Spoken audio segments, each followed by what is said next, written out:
Let's talk about working with tasks. Sometimes you need to end a task, and a task is basically just a process.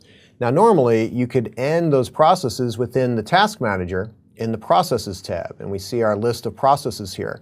If we wanted to end this process, we would right-click on it and select End Task. So process, task, they are basically synonymous. But let's say you wanted to do it in the command prompt. You could do that with the task kill command.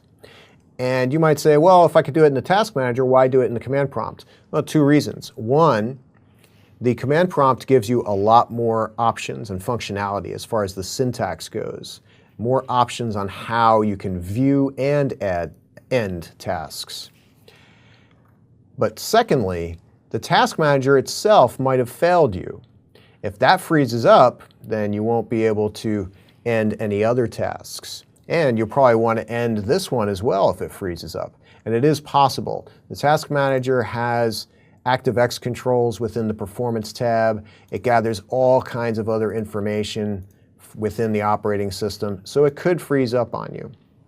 So you may want to use the command prompt. So let's do that now, and remember that you want to be in elevated mode when you're using these types of commands. Now the first thing I want to do is I want to list the tasks that are running.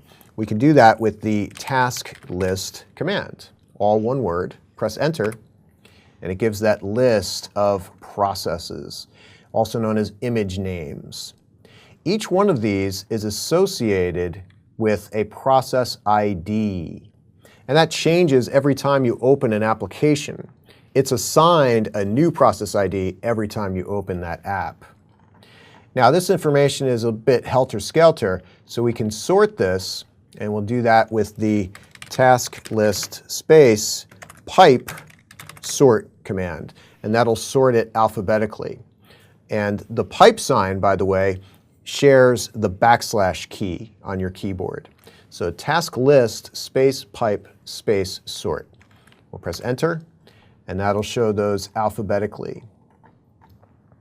Now let's say we wanted to end the task, which is the Task Manager. We would scroll down here to find the Task Manager, and we'd say, oh, okay, we could end this by using the name taskmgr.exe or by the process ID 3320. So let's show the task kill command, which we'd use to do that. And we'll do a /? and take a look at that. The syntax to end a task or process by name would be /im and the name of it. For example, notepad.exe, which we were showing in a previous sublesson. To end the task by ID, you would do /PID and the number associated with that task. And that's the one I want to do now. So to do that, we're going to do task kill space /PID space, and the number that we saw was associated with Task Manager, which is 3320. We'll press enter, and it says success, sent termination signal to the process with PID 3320. Now if we do an Alt-Tab, we'll see Task Manager's gone. It was closed. And it wasn't gracefully shut down. The rug was just pulled out from under it. It is gone. We killed that process. We terminated that process or task. So it's a very powerful command. And you know, quite often applications will fail you. The GUI version of applications will fail you, but the command prompt almost always works. So that's the beauty of this. So I want you to try out the task list and task kill commands on your computers, and that's about it for this sublesson.